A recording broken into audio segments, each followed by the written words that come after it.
السلام عليكم ورحمة الله وبركاته.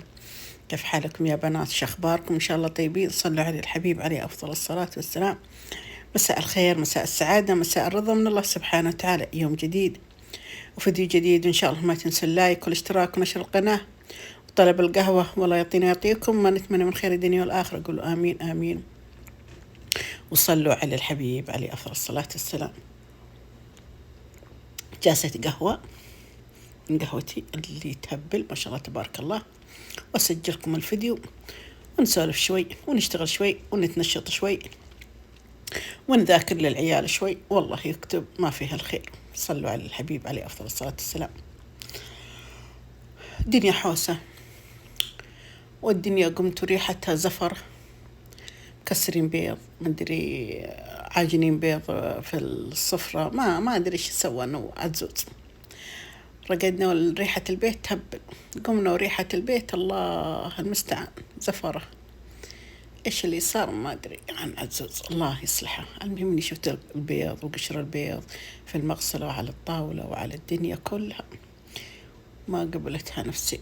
قلت خليني بس أنظف الصالة كذا وأرتبها وأكنس سوا مسحها وأدخل على المطبخ نشوف وش علومه، وش اللي فيه وش اللي ما فيه. قلنا يلا. دخلت والله المطبخ يا بنات، غسلت نظفت مسحت أول بصابون، مسحت بالشو اسمه الله سيدنا محمد البخاخ، مسحت بحق الحرمين ما في، أشم ريحة. بخرت مستكة ما في، مسحت الدواليب ما في فايدة، غسلت أرض المطبخ ما في فايدة. ما أدري إيش اللي سواه والله. كل ما رحت وجيت يا ربي أشم، والله صرت أشك، صرت أشم الكراسي، صرت أشم الدواليب، الكاس أشربها أشمها، السفرة أشمها. أحس إني وسوست والله يا بنات، أعوذ بالله من الشيطان. وأنا طبعي الشيء لما أشم زفرة خلاص ما عاد أرتاح. ومعي بنتي بعد، أعوذ بالله، اجتمعنا لا إله إلا الله كل واحد الشمشم. المهم والله قلت خلينا شوفوا كيف الدنيا هنا. الطاولة كلها حوسة، أشوف كل ما شيء ما أدري إيش اللي حاطه. وسوى له بيض، حط له كرم فليكس، ما شاء الله. صار الليل وحن ما صرينا. لا والله أنا صار الصبح وأنا راقدة مع عبد الله وولدها يشتغل. يا عزوز يا عزوز نام معي واصحى معي، باقي تبدأ الاختبارات. يا ولدي تونا ما قد هي إجازة. قال يا ماما أنتي تنامين بعد الفجر. أنا إيش أسوي بعد الفجر؟ الله المستعان. قلت حنا نجلس لين بعد الفجر، والله نصلي الفجر ونرقد. نقول يلا نقوم على صلاة الظهر، قبل صلاة الظهر كذا بنص ساعة والساعة، ونقوم ونخلص أشغالنا والولد عاده سامر. إيش الحركة ذي ما أدري. الله يصلح الحال. والله ما ندري كيف بنسوي في الإجازة اللي بتجي. والله المدرسة منظمة، ولكن والله نحن طفشنا منها الصراحة، طفشنا السنة كاملة وحن ندرس. والله المستعان. نخلص الفترة دي الاختبارات على خير ونبدأ نريح كذا شوية، هم يرتاحون وإحنا نرتاح. ولا عاد في طاقة يا بنات، والله ما عاد في طاقة. يعني سبحان الله ذاك العزوز زي خوانه. أحس إني ظالمت هذا الولد مسكين. والله اللي يجي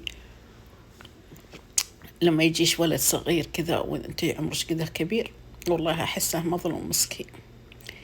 خلاص راحت طاقتي وراح صبري وراح يعني كل اللي فيني من طاقة راحت مع أخوانه.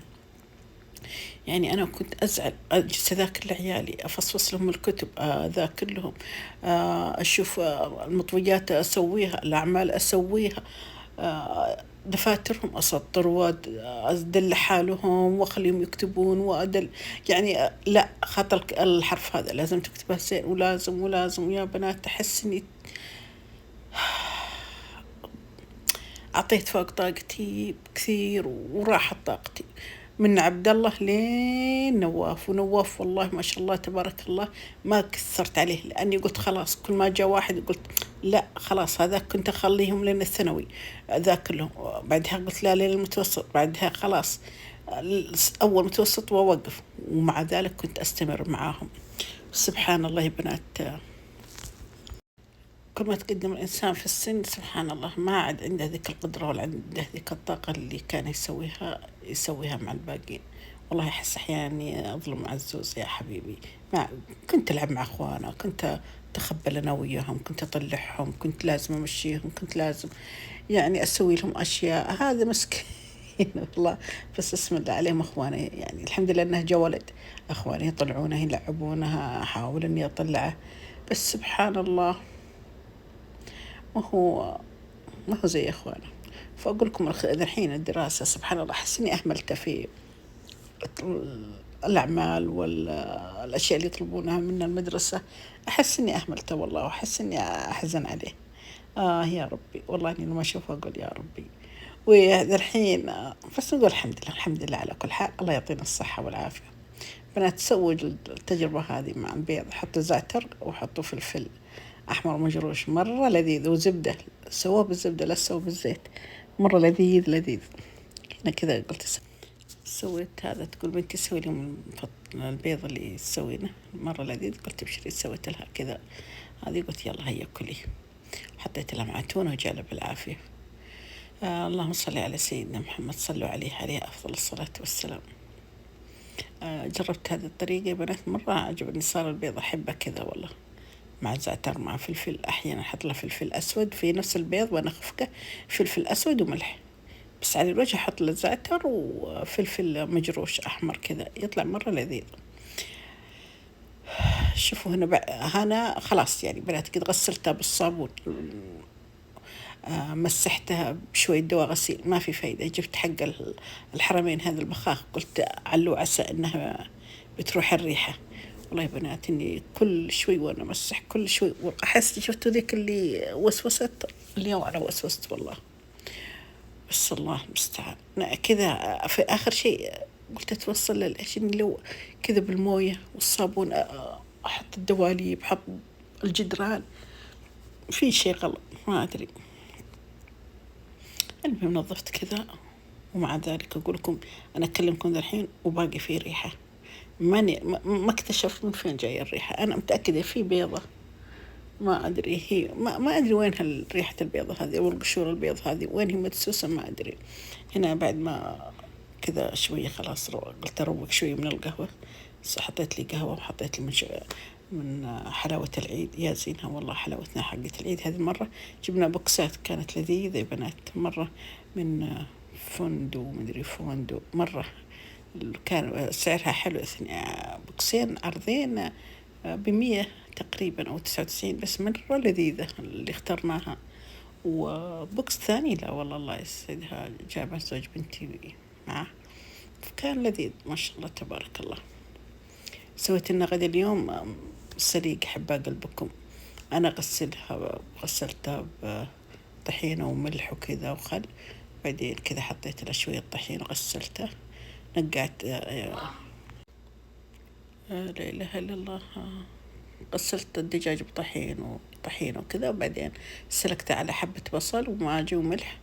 اللهم صل على سيدنا محمد. شلت الدجاج حطيته في الفرن، حطيت الرز مصري، بعد ما استوى حطيت له حليب بودرة مذوب، حطيت له قشطة. اللهم صل على سيدنا محمد. حطيت له قطعة زبدة، ومن أجمل السليق راح يعني تحبونه جدا جدا أو تذوقونه بالأصح. اللهم صل على سيدنا محمد. سويت لنا سلطة حارة كذا يحبها قلبكم، والزبدة لابد مع الرز ولا ما ناكل مع السليق. هنا كانت مواعيني غسلت ونظفت كذا. اللهم صل على سيدنا محمد. مسحت الفرن معاي، غسلت الأرض زي ما قلت لكم، حاولت إني أغسلها، قلت إذا خفت ممكن تروح الريحة، ممكن الأرض ممكن. والحمد لله باقي البحث جاري. شوف أنا نقعت بس شو اسمه الضغط، قلت لي أخلص التنظيف بعدين بس أغسل الضغط.